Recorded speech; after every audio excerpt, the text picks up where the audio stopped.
So, thank you, Moss, and the scientific committee and the managing committee, especially Ragini ma'am and her team, for giving us the opportunity to present innovations in my practice in last 1 year. So, our focus here in this instruction course has been on innovations done by private practitioners in last 1 year, because many times in private practice we feel that we are restricted, we are not doing new things, and these innovations have come through in people who are in private practice, which can also serve as an inspiration for many other people who want to innovate in private practice. So first speaker is going to be Dr. Ashish Ahuja. Dr. Ashish Ahuja is a trained vitreoretinal surgeon from Arvind Eye Hospital.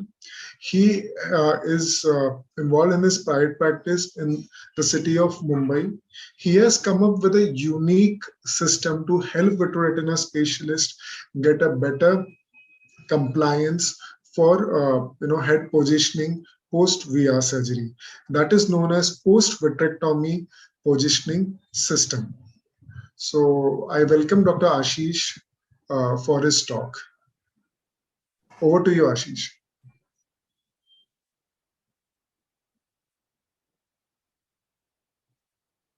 Hello, am I audible and my slides visible? Yeah. Yes, Ashish. Very good afternoon to everyone, and I'll be presenting on the topic of post-vitrectomy recovery system. So it is an innovative device which I have worked upon. It is to help patients maintain prone positioning after vitrectomy surgery. So our retina surgeries usually require patients to maintain prone position for about 12 to 14 hours per day for a period ranging from 4 days to 2 weeks. The real world scenario is that it is very difficult for the patients to maintain prone position due to various reasons like back problems or an uncomfortable posture, giving rise to chest pain or breathlessness. So the challenge is to help patients improve their quality of life and provide early rehabilitation post-surgery while providing face-down positioning in the sitting or in the lying down position. We have come up with a solution to help patients maintain face-down position in the immediate post-operative period by providing supportive devices. So the PVRS system consists of a supportive furniture, which is a headrest mounted on a tripod stand, which has adjustable legs. In the middle image, you can see we have incorporated a sensor in the center of the horseshoe-shaped cushion. It's a pressure sensor which gets triggered when the patient places its forehead on the cushion. And there is a SIM card which is incorporated in the system itself. So when the pressure sensor is triggered by the patient placing its forehead, the data gets relayed via the SIM card through our server online, and we can track on daily basis as to how many hours the patient is maintaining prone position. So we did a pilot study as well to assess the device. So the PVRS system with data logging function to measure compliance of patients to maintain face down position. So all surgeries were performed by me, and patients were asked to maintain prone position for a variable period of time as long as they were comfortable. We were just observing how many hours they are actually performing face down positioning. So 11 patients were included in the study after informed consent, and for macular hole surgeries, patients were advised 4 days of positioning, and for RD surgeries, patients were advised about 12 days. So what we observed was the adherence was significantly better in patients undergoing macular hole surgeries compared to rhegmatogenous retinal detachment cases. Adherence was higher amongst females as compared to males, about 5.5 hours compared to 4.5 hours in males. Out of 11 patients, 5 patients underwent macular hole surgeries, which showed successful closure in all cases. Out of 5 patients with retinal detachment, 4 cases achieved anatomical success, and one case required resurgery in the postoperative period. So this is a rough table showing the duration for which face down positioning was maintained on daily basis. So we are able to track as to the amount of time patients are maintaining face down position as long as they are using the supportive device. A similar table for simplicity purpose, we have included the first 5 days after the RD surgery. So to summarize, we observed a good acceptance of our device to measure compliance of patients after vitrectomy surgery, the significance of face down positioning to treat rhegmatogenous retinal detachment needs to be further investigated in the future studies. If we are certain of the patient posture in the postoperative period and also improve the patient compliance for prone positioning, it will help to improve the surgical outcome. So PVRS is an innovative device to help patients maintain prone position. It helps to track the duration for which the prone position is maintained. And we have a patent pending technology. And this basically helps to improve the compliance and would help to improve the surgical success. Thank you. Thanks, Dr. Ashish, for a wonderful talk. Since we have a very senior retina specialist with us, Dr. Kumta, would you like to comment on Ashish's innovation and its use in what impact can it have in the private practice for us? I think it's an amazing device. Most of our patients contact Ashish's team to get this device, and they're very, very happy with it. The feedback that I've got, and I think it really helps in macular hole surgeries to improve your success rate. All the best. Thank you, sir. Thank you. We are working on more modifications which can be used at the bedside as well, and constantly we keep improvising to have multiple furnitures, like build an ecosystem so it is easier for patients to use. Thanks, Dr. Ashish, for a wonderful talk. It was really inspiring. And I have also been a part of the initial trials, and I felt it was a fantastic device for improving patient compliance. Next, we would move on with Dr. Zain Khatib. Dr. Zain Khatib is a phaco-refractive surgeon based in the city of Mumbai. He is working as a consultant in his own hospital, Khatib Eye Hospital. He's going to speak on I Am Smart Contura, my pre-LASIK calculator software. Over to you, Zain. Hi, am I audible? Yeah, Zain. I'll just share my screen. Before this innovation, I would just like to add, Zain had also come up a few years back with a smartphone-based fundus camera, and I believe that it is marketed by Baliwala and Homi. Am I right, Zain? Yeah. Yes. Yeah. Wow. Thank you, Dr. Rohit. Is my screen visible? Yeah, it's visible. You can start. Okay. So at the outset, I'd like to thank MOSCON for giving me the opportunity to speak on my new innovation, which is iSmart Contura LASIK. This is basically a new LASIK planning software, which I have designed myself. It is Excel based, Microsoft Excel based, and it uses a lot of intricate calculations, including geometry and vector mathematics. So let me try to explain the essence of what this is. So this software is primarily meant for a specific subset of LASIK users, that is those who are using the Wavelight EX500 LASIK and those who use Moria microkeratomes or do LASIK with femtoflaps. So the basic tools can be used for any LASIK machine, but the advanced features are ideally meant for this subset of people.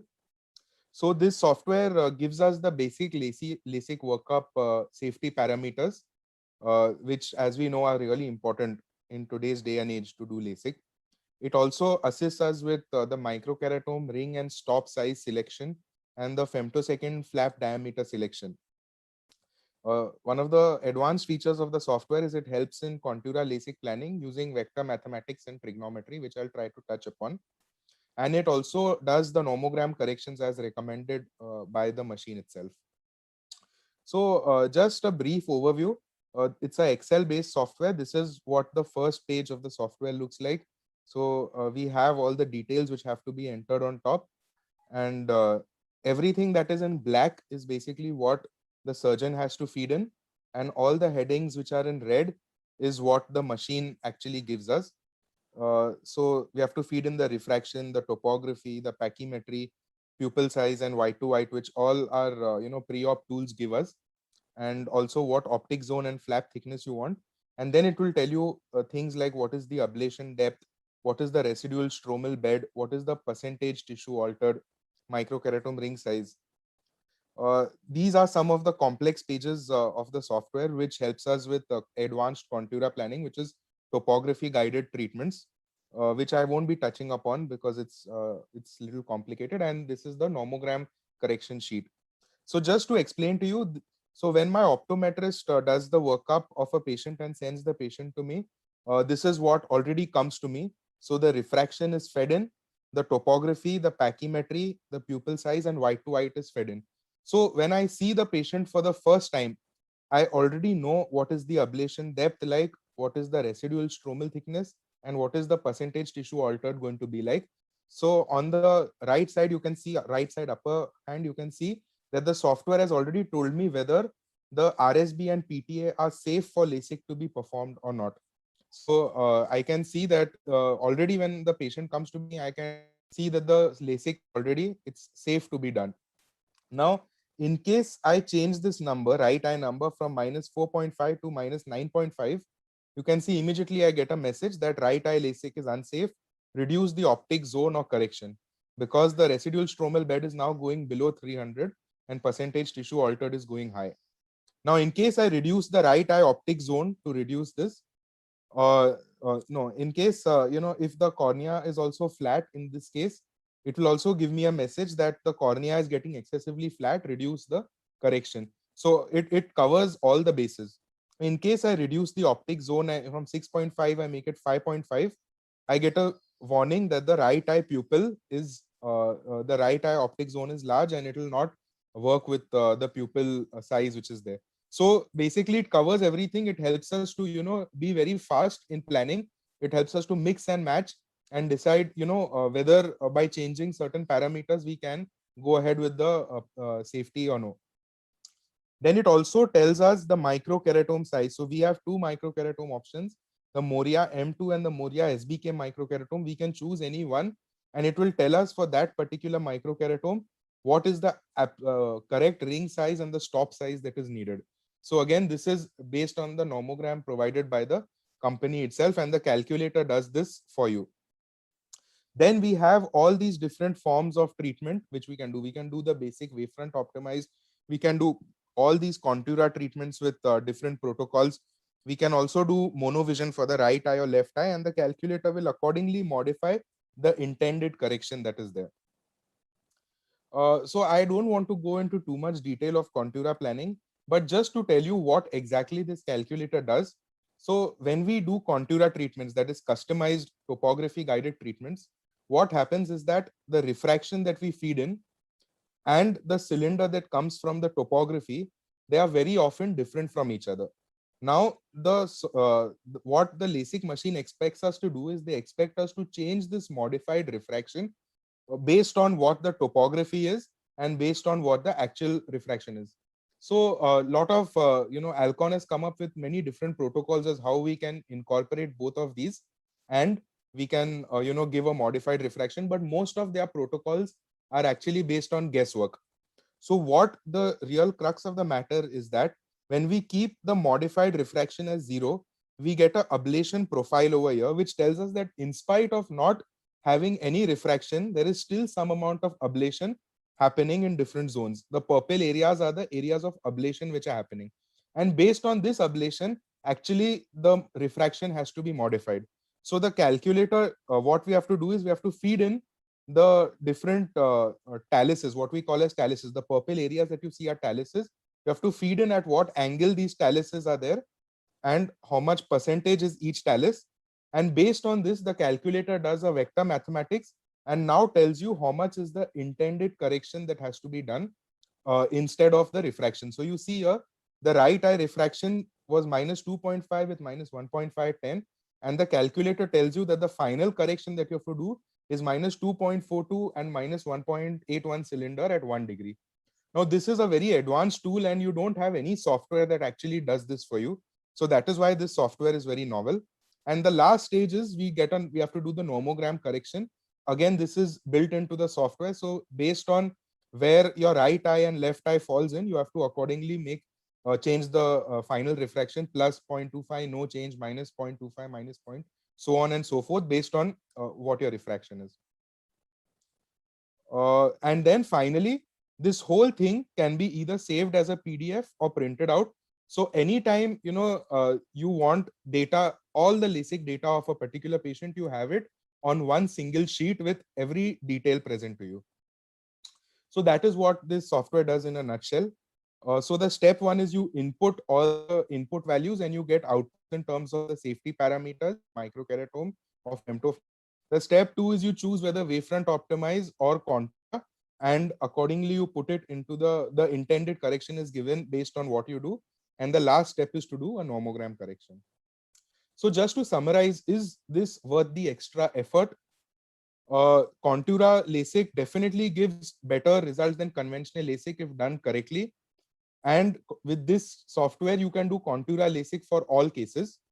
And the advantage is that everything is documented. You don't have any guesswork or estimation. You are doing everything scientifically. You are always targeting perfection with respect to refractive surgeries. And I feel this is doing refractive surgery the right way. So thank you.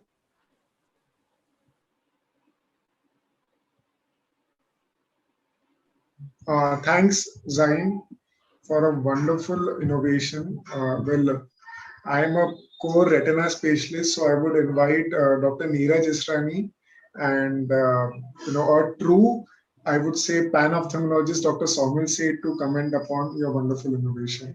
Dr. Neeraj, your views on it? I have Zain has been already sharing this with me since quite some time, and I think it's a wonderful software / calculator. And personally, we have been also continuously discussing upon few cases. We've actually been part of a very interesting association where we are all young refractive surgeons. And last week itself, we discussed a case on this. So I think it's a wonderful software, and it's definitely going to benefit all us refractive surgeons. And looking forward when it will be available for us to put it into our refractive practice. Great. Dr. Saumil, your take? Can you hear me, Rohit? Yeah. Yeah, hi, Rohit. Rohit, I just logged in. I missed most of the presentation. Sure. Yeah, so I was, okay, you have missed the presentation. I was asking your views on the software which was developed by Zain for, easing the usage of Contura for almost all patients who are undergoing LASIK. So I missed that presentation. No problem. No problem. So we will move on to the other talk that's on slit lamp assisted toric marker, a new age axis marker by Dr. Neeraj Israni. Dr. Neeraj Israni is again a phaco-refractive surgeon based in Navi Mumbai. Dr. Neeraj, over to you. Thank you. Good afternoon to everybody. Am I audible? Yeah, Neeraj, please go ahead. So very good afternoon to everyone. Thanks to Dr. Rohit Modi. Thanks to Moscon for giving us this opportunity to present our so-called innovations. It's been a very tough 2 years for us, and there was this void with the practice, and that is the time when we actually came up with these wonderful ideas, and it's a nice platform to put forward these ideas. So there's one such idea which I will be presenting today. Now it's a patent pending idea. I was very lucky enough to have some good colleagues who helped me with this. So it's called the STORM. STORM stands for S stands for slit lamp based, and TORM, that stands for toric marker. So this is a slit lamp based toric marker, and just to give you a small brief, there are multiple toric markers available in the market, and innovation in toric marking and axis marking has been right from the anterior stromal puncture to your marking with the pen, with the marker pen, and then there was a pendulum marker, and there was the bubble marker, and these markers are all handheld devices, like I've already mentioned over here. Then came the expensive modalities.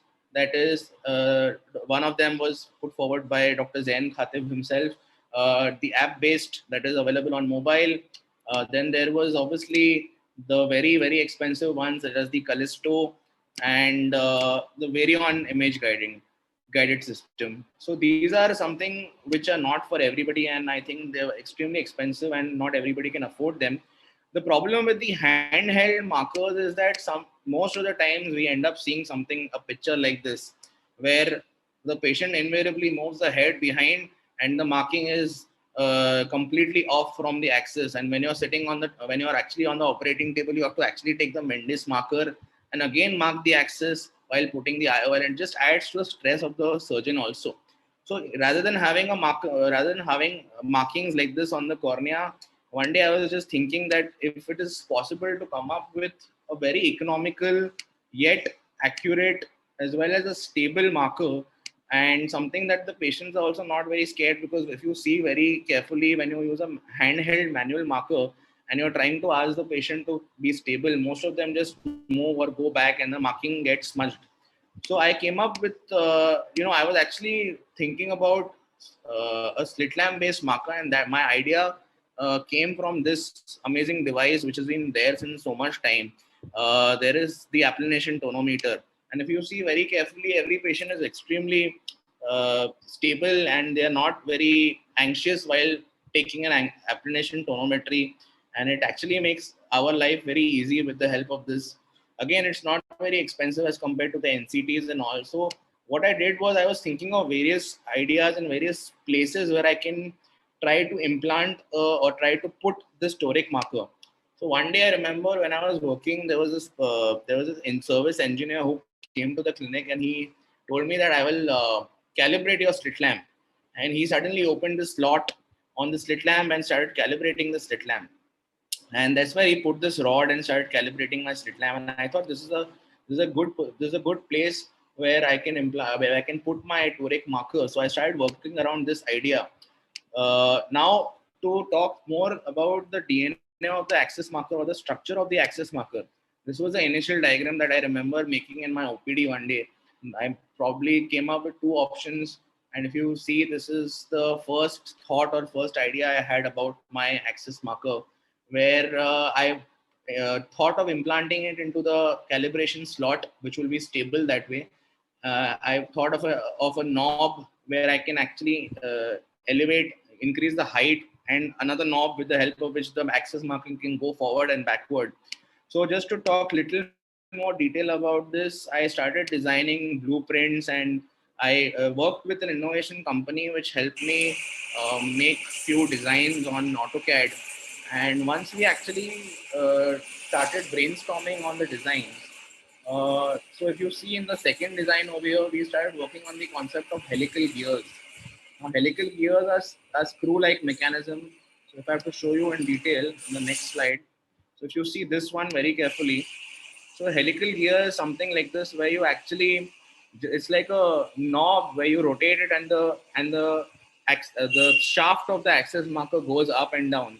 So this was a very initial design that we worked on. Then we came up with few more ideas and few more 3D models where we wanted to implant it in a way that it makes our life easy and it is also stable. So we use the concept of helical markers, and as you can see at the knob over here at the center, we were planning to attach the slit lamp marker, the toric marker over here.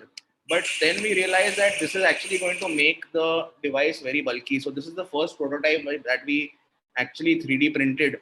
And if you see over here at the left, we have these helical gears and we have these knobs. So I don't have the video of this currently, but then we rejected this idea because this was making the device extremely bulky, and the cost of fabrication would have become double or triple. So then one day when I was operating, I came across this IV stand, and I thought, why not use this idea of the IV stand, where it is just a column within a column, as you can see over here, and it can be easily collapsible. So if I have to show you a video of this was again the second prototype that we came in.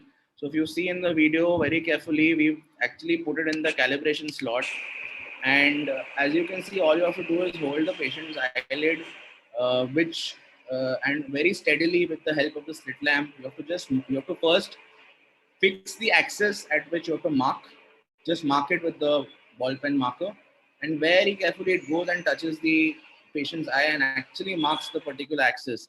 The problem that we were facing over here was that how is it possible to come to state that the marker is in a vertical or in a perpendicular position to the slit lamp or the table of the slit lamp. So what we did was the next step, what we did, so we were actually doubtful that if the marking is actually accurate. So the next step we did was, this is the final prototype that we came up with. And as you can see in the final prototype, on the top, we have the toric marker or the toric dial, which is something similar to a Siamese dial, which has an axis. It has two knobs, and you can actually fix a particular axis. There are laser markings on this dial, and it has a stainless steel shaft. Now this shaft is actually adjustable. So the shaft can actually move up and down, and there's a screw or a knob to our adapter or the body of the marker. And with the help of the screw, it can actually go up and come down, and we can fix it just like an IV stand design. Another thing that we worked on to make sure that the device is perpendicular to the table of the slit lamp is with the help of a levelometer. So I'll be talking about it ahead. So as we can see, the first thing, we have the shaft, we have the toric dial with the markings. So it has all kinds of markings on it, that is from 0 to 180 degrees completely. And it has a non-traumatic edge for marking on the eye. And as you can see, we've actually molded it in a way that it actually can go and like kind of indent the eye, just like the applanation tonometer. Now talking about the adapter of the marker, that is the adapter of the marker. This is the latest design prototype that we've actually got, and we made it out of stainless steel. So it's just like a hollow cylinder inside which it goes, and the shaft or the actual toric marker goes and fixes. And as you can see in the right picture, there is a knob which actually helps to rotate it, and it moves up or down along with it. Lastly, talking about the plate with the levelometer. So, the levelometer is attached to the plate, which actually fits into the calibration slot. And the beauty of this levelometer is called as bullseye levelometer. So it has a bubble in the center. If the level is not perfect, the bubble will not come in the center like other levelometers, and it will either, so it gives us a horizontal as well as a forward and a backward axis measurement, and make sure that we are completely at a perpendicular level to the ground, to the slit lamp table or the slit lamp. So this is how it looks. This is completely elevated. The height is maximum up to that level, and the levelometer goes and fits very well into behind the slot at the plate. And we have a knob over there, and with the help of the slit lamp, with a very, very gentle movement, we can go and actually indent the patient's eye, and it actually works very well. I've been testing on a lot of patients. In fact, all my cataract patients I've been testing irrespective of toric or not toric now. Yes, we have recently applied for a patent for this. We applied for a utility patent, and we will be very happy if it gets sanctioned, and we can make it available commercially. Clinical trials are still going on. We are still trying to fine tune the device in a much better way. We've recently started steel fabrication, and there are some minute tweakings that we are continuously doing with the device. Thanks to K Innovation and Dr. Amol Kadu for helping me with this device. Dr. Shruti Kochar, Dr. Shreya Shah, Ashish, and Dr. Himali, who have been also involved in this innovation since the very beginning. That's it. Thank you. That's my presentation.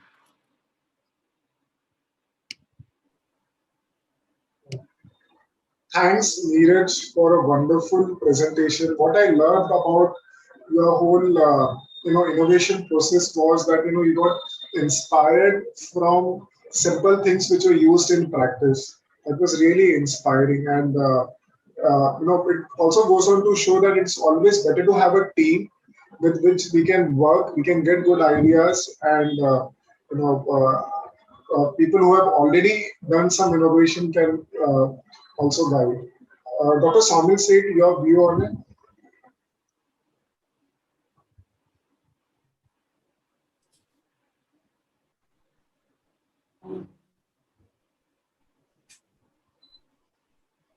Hi, Rohit.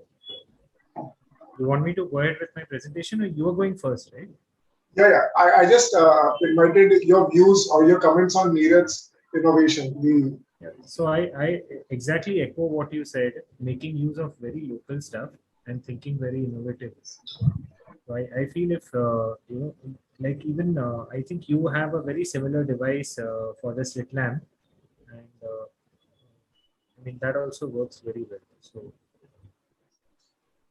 I feel that's the way to go. So innovation, I mean, making use of rather than making new devices altogether, using the existing ones and sort of titrating it to a level where you can make do and you can use your innovation there. That IV stand idea was a very good idea.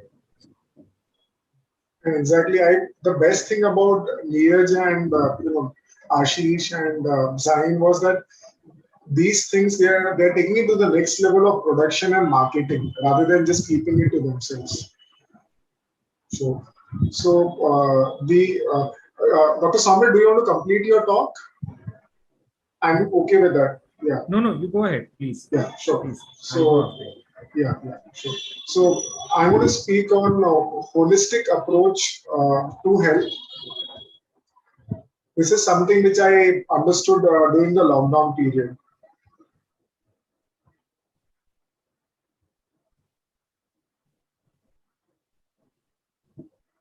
I hope my slide is visible.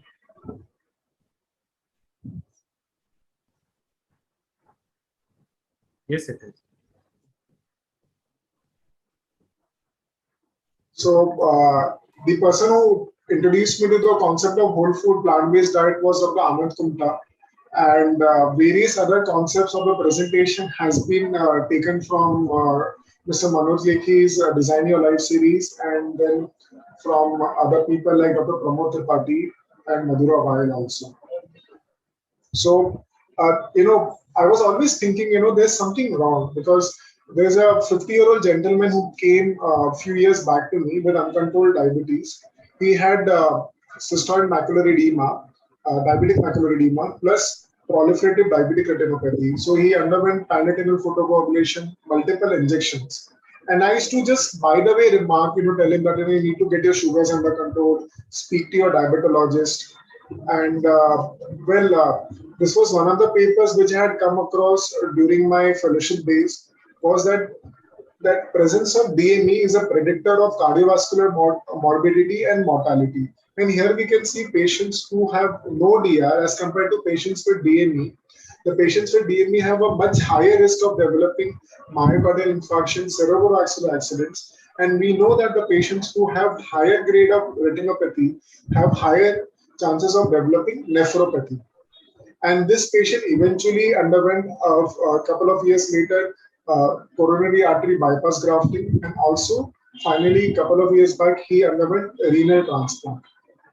Another patient of mine is a 36-year-old gentleman who came with a history of renal failure. He was on dialysis and he had severe NPDR with CSMA, for which he received multiple injections. Eventually, he was lost to follow-up. Then he came back again. He underwent vitrectomy. And on his first visit only, he had his, there are 2 toes amputated because of the gangrene. And a 36-year-old guy with type 2 diabetes was undergoing dialysis. Another patient who's a family friend, a cousin of mine, who came with STY. I just happened to, measure his spot glucose test. It was 368. On further testing, he had type 2 diabetes with proteinuria. and he was just 23 years old. So I felt there was something grossly missing. Just a disclaimer, I'm not a dietitian, I'm still learning about nutrition. And when I came across this paper by Dr. Neil Barnard et al., where he spoke about the effects of low-fat vegan diet versus a conventional American Diabetic Association recommended diet. And this paper showed that there was a significant weight reduction, much more in the low-fat vegan diet. The total cholesterol decreased, the LDL cholesterol also decreased significantly, indirectly indicating the risk of heart disease also decreased. A lot of patients also had to stop medications. And the basic concept was to avoid animal products, avoid fatty foods, favor low glycemic index foods, and increase the intake of dietary fiber and complex carbohydrates, reduce total and saturated fat. Portion sizes, mind you, were not restricted in this kind of a dietary approach. And that's where the whole food plant-based diet concept comes, where you need to eliminate animal products, processed foods, and focus consuming plant-based diet, especially a good proportion of salads. There is an organization known as Physicians Committee for Responsible Medicine, which they recommend a power plate in which they say adequate amounts of whole grains, legumes, vegetables, and fruits have shown to be an adequate healthy diet. So during this period, when I was exploring whole food plant-based diet myself, this was one of the patients, a 60-year-old gentleman who had come with a decrease in vision in the left eye. He was diagnosed with diabetic macular edema and he was unwilling to go for intravitreal therapy. And that's when, I had come across this paper where they showed that there was a reversal of retinopathy. And obviously, I had heard Dr. Kumta's talk where he has shown numerous patients whose diabetic retinopathy was reversed. So I just happened to give him a simple handwritten diet plan, and I told him that this may help you. And as we know that hyperglycemia basically causes increase in reactive oxygen species, which causes low-grade inflammation of the retina and causes ultimately diabetic retinopathy and maculopathy. And when we focus on a raw food diet, increase in cruciferous vegetables, there is a component which is found in the cruciferous vegetables known as sulforaphane.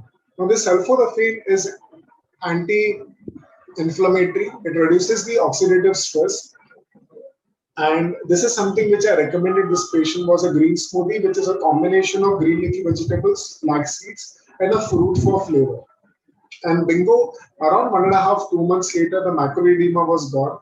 He has been on follow for last 9 to 10 months post this, and he has been maintaining a vision of around 6/9. Another paper which I came across was there was an increase in the coronary blood flow measured by the cardiac PET scans by 300% in a paper by Ornish et al. We can see that there is a reversal of coronary artery disease 5 years after starting the whole food plant-based diet. And we can also see that there is a reduction in the size of a prostate tumor after a year of whole food plant-based diet.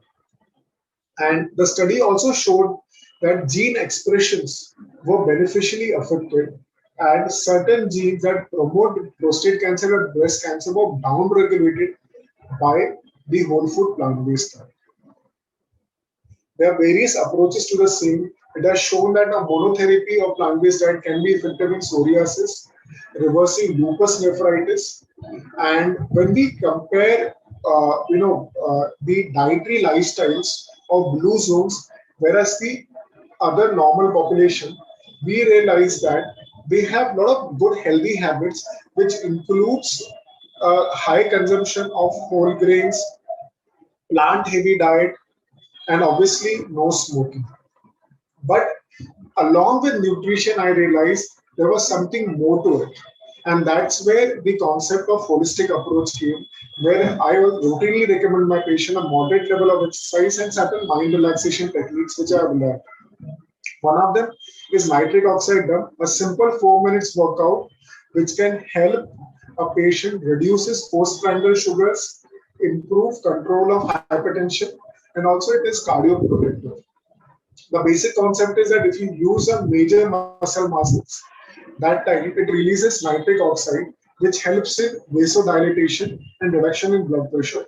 Also, usage of major muscle masses also causes uptake of glucose independent of insulin, which reduces the requirement of postprandial medications in a patient with type 2 diabetes. Another concept is of non-essential activity thermogenesis. Well, this is basically suggesting that to increase your daily activities, such as using staircase instead of elevators, walking for shorter distances instead of using cars, can increase your calorie burning and also reduce the overall, chances of developing chronic illnesses. The last thing which I feel is very important and often overlooked in our allopathy practice is the spiritual part, the mental part. And that's where, it's very important when we are treating chronic illnesses to educate patient about the mental health also. Because a lot of these patients, in fact, a lot of us also are facing a lot of stress in daily routine life.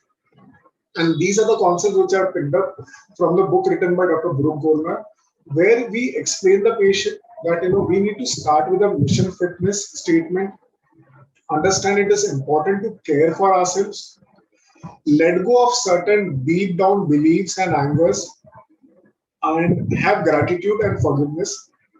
There's a certain way which I recommend my patients about the gratitude therapy. And a lot of my patients have come back and told me that the stress they feel have reduced. Certain patients' blood pressures have come down. The sugar levels have stabilized on the same medications after this lifestyle change. So this is a simple chart which is provided to all patients in the clinic, and certain patients with chronic illnesses, patients who have uveitis, chronic inflammations, those patients are insisted to follow this kind of a lifestyle. In conclusion, whole food plant-based diet has an anti-inflammatory effect. It has been proven in many ways for systemic diseases. Also, adjunct tool for helping patients control diabetes mellitus. Obviously, more data is required with respect to the eye diseases. Thank you.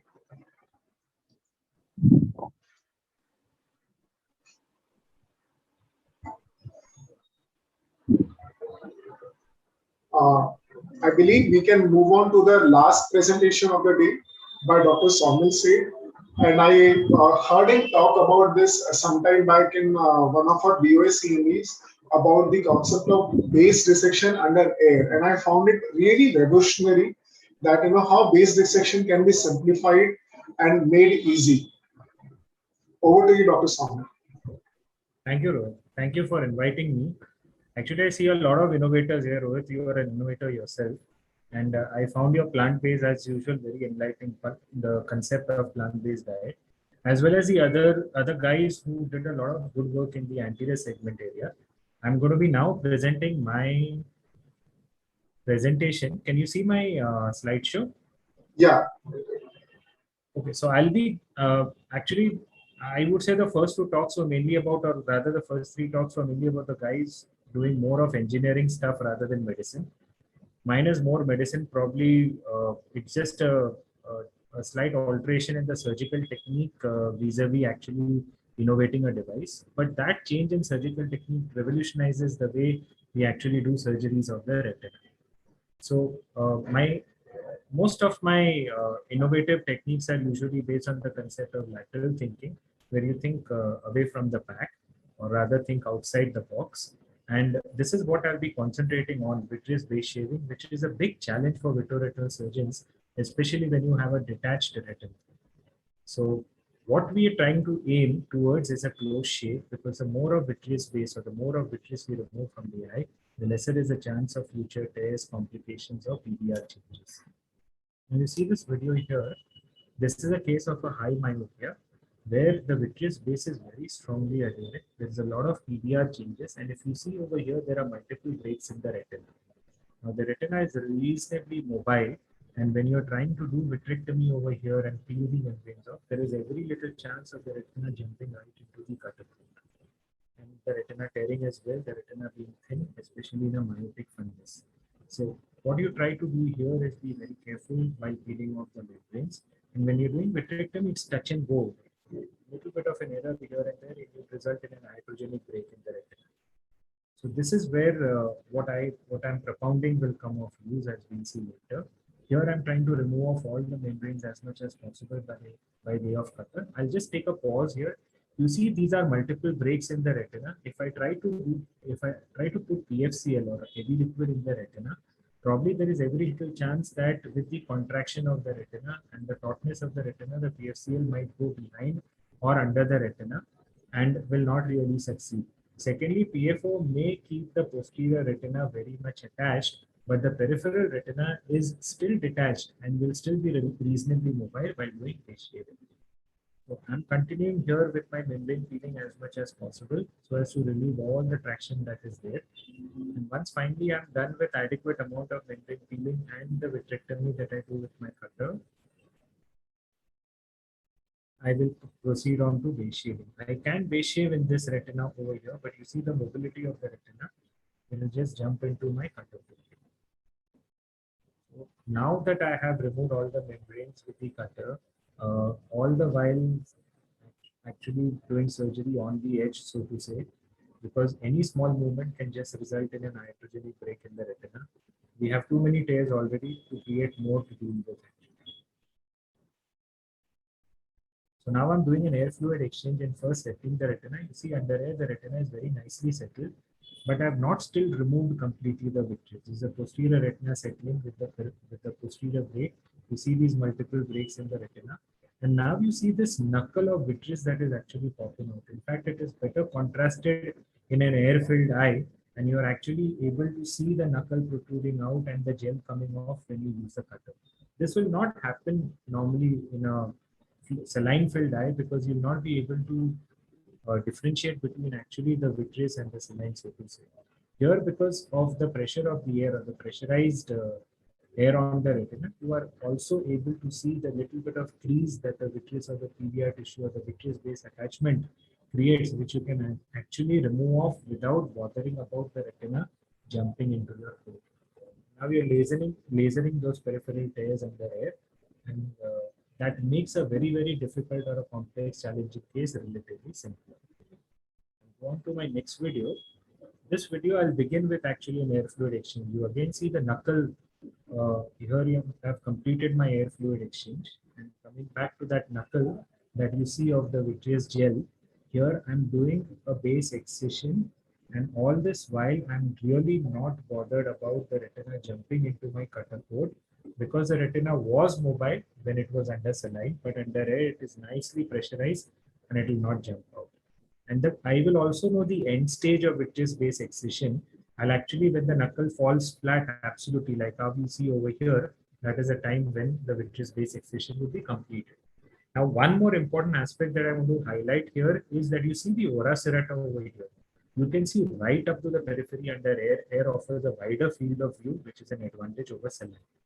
And when you have a wider field of view, you are able to see the full picture and not just a part of it. And you can start seeing things from a better or a wider perspective as compared to a narrower one. So another aspect of vitreous base excision is indentation, and indentation is what I would like to highlight here. You see this a makeshift chandelier where you have a guard where you can alter the extent of the chandelier going in. You can also double up this fiber optic, put it into a light pipe probe and work it as a light pipe. Based upon this idea, I have devised my own way of making a light pipe work as a light pipe as well as a chandelier. I drill a hole 23 gauge needle through a rubber cork or a plunger taken from the viscoelastic syringe, and I make it work like a guard for the light pipe. So the light pipe will not really go in more than what I want. Now with the other finger of the hand, I will take a scleral depressor. And what I'm going to do is use a light pipe with 2 fingers and with a 3rd finger depress at the same time. This is very important because with the same hand, I'm actually directing the light pipe in the area of my depression. What normally happens is you put a chandelier here, and then with the hand which is completely free, you tend to depress all around, but never will the chandelier be directed to the area which you actually want to depress. So this is a workaround that where you can depress and at the same time move your light pipe with the same hand. So what it translates to within the retina is that you can control not only the light pipe directed towards the area of depression, but also the extent of the depression. If you want to depress a little bit more than this, you can squeeze a little bit more and vice versa. This will not be possible if you have an assistant who is not going to know how close your cutter is to the retina. And usually they will rather indent a little bit less or more and will not be really accurate. So applying all those principles that I just described to one last case, this is a case of a complex retinal detachment where I have made 4 ports and use a chandelier right from the beginning. You see how mobile the retina is. It just wants to jump up every now and then while I'm trying to excise the anterior margin of the brain. Now I'm able to excise it successfully, but I could have cut more retina than was necessary. Now I'm doing an air fluid exchange. You notice the knuckle of the vitreous here, which I have not been able to shave because the retina was very jumpy.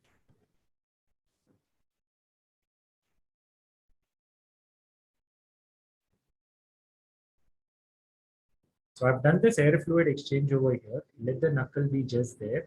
And once the air fluid exchange settles the retina completely, you see with the help of the cutter, I'm actually able to bring the knuckle down completely by removing the vitreous. You see the air exchange has also widened my view so much so that I can see the small bubbles right over the pars plana. This is the level of the ora serrata. I'm able to remove the full extent of the vitreous space without bothering about the retina now jumping inside my cutter port over here. So apart from the fact that I'm able to do base excision under air without indentation, I have also tried indenting it.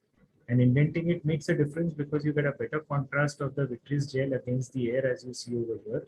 And you are able to achieve a closer shape without even creating a single minor break in the retina.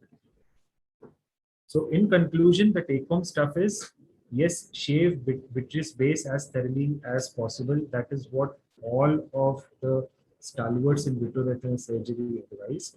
I would prefer doing it under air. One needs to be obsessive about base excision to prevent PVR and redetachments, especially when one isn't using an additional scleral buckling.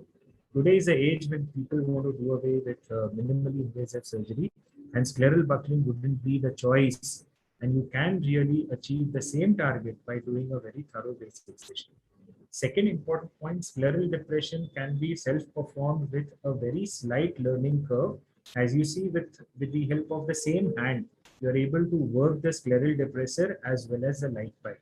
If that can be achieved with a little bit of a learning curve, nothing like it. Lastly, to conclude, I would say PFO is expensive, but air is free. You can actually put air in the infusion and you can use how much ever you want, it will still get replenished. Unlike PFO, where you have only a certain quantity, and if you want to use more, you keep putting it inside the eye and removing it as you are doing base excision, you will incur a lot of cost. Not that cost is that very important. Air achieves a better tamponade because it goes from outside in as compared to PFO, which goes from inside out. So the peripheral retina is always mobile with PFO, which is not the case with air. So, but if air is free, it does not mean that one should not use it wisely. Yes, we should. Thank you.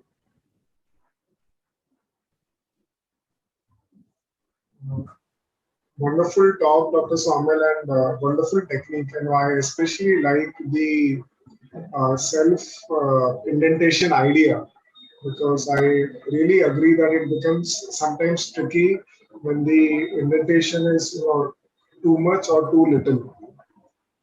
Dr. Ashish, your take on it?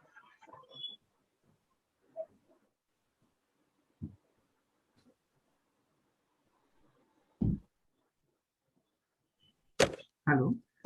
So yeah, I feel Dr. Saumil is one of the gifted surgeons, when it comes to anterior segment or posterior segment surgery. So even Dr. Steve Charles from US, he's a strong proponent of vitrectomy under air, and even he advocates performing retinectomies.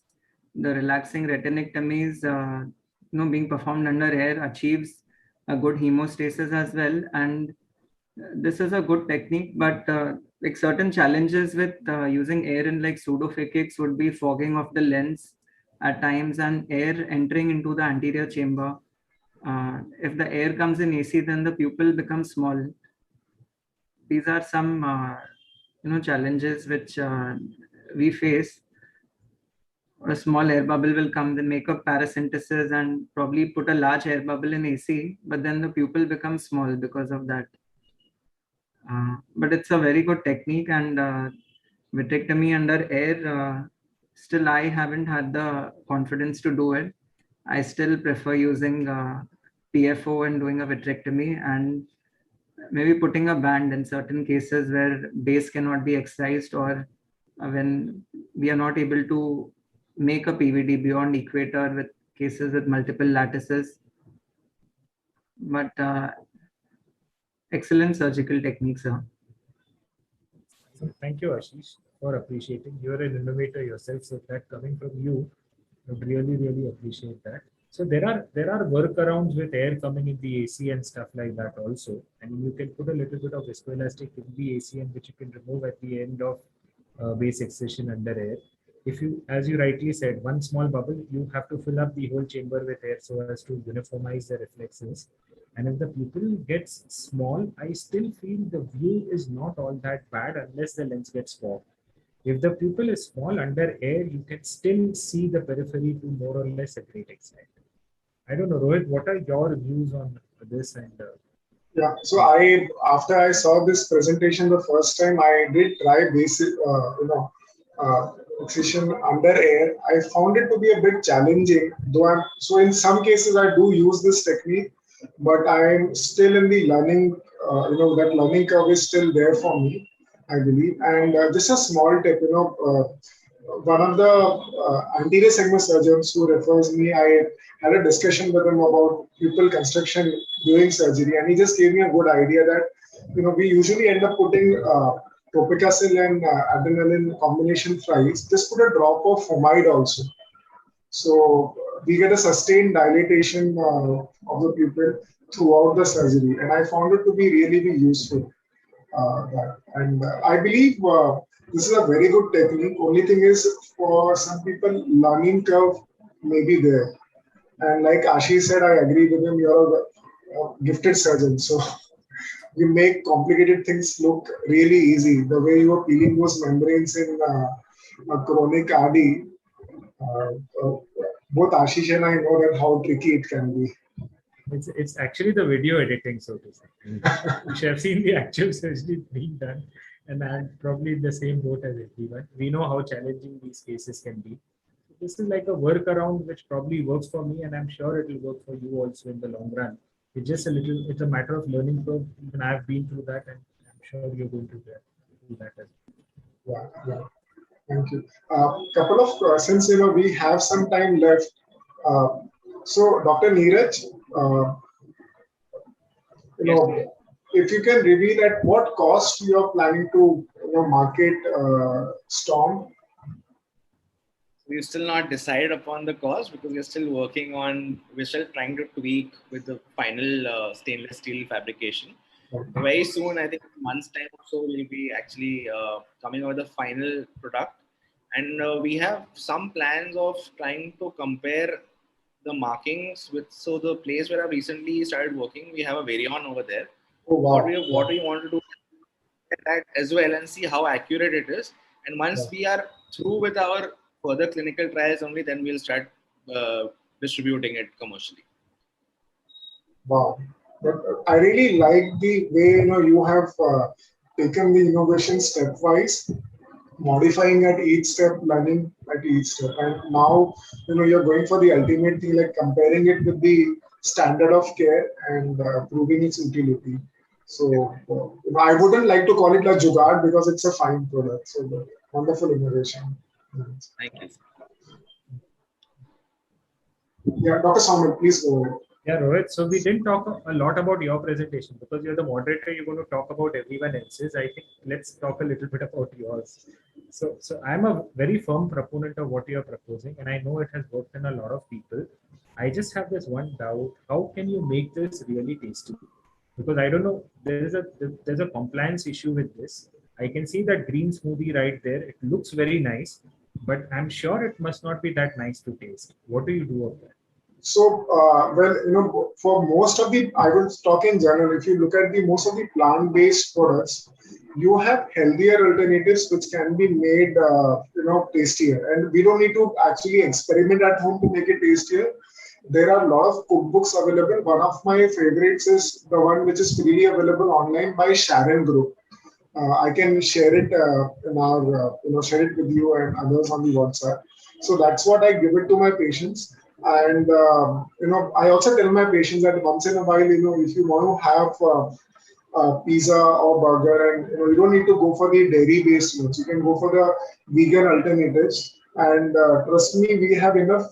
At least I know for the city of Mumbai and major metropolitan city, we have enough vegan options, which give equally delicious, junk options also. So once in a while. And coming on to the green smoothie part. So, if you are thinking about just the green leafy vegetables and the flaxseed, yeah, it doesn't taste great. But if you add, so that's where the fruit comes for flavor. And especially if you're a non-diabetic, you can add, during the mango season, mango, you can add banana, you can try different combinations. So, so I also don't like my smoothie every day because we keep on experimenting at home. But I think so after 15, 20 days of having it, everybody is okay with having it because knowing the nutritional benefits. Like for example, my mom was the last one to have it, and her glycosylated hemoglobin was 6.6. And I told her that we may need to start medications for her, visit the diabetologist and so.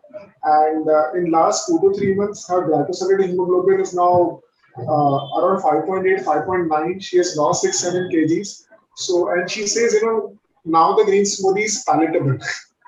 So some things may be okay to taste, but other things you can absolutely make it in a much more delicious form. And you just need to try, adapt, and probably for everybody who was shifting to a plant-based diet can take a 21 days vegan challenge. Tissues, when you're reading these frozen sections, or you want to take out tissue for electron microscopy, communicate to your. Yeah, hi Rohit, I think you want to conclude the session. Yeah. So I would like to thank Maharashtra Ophthalmic Society, the managing committee, especially Ragini Parikma and Parikshit Gopte sir, Dr. Swapnesh, and everyone to give, for giving us the opportunity to present our idea, innovations in private practice. And thank you to the whole team. Ashish, Neeraj, Dr. Saumil, Zain, for coming up with wonderful presentations and ideas. Thank you. Thank you.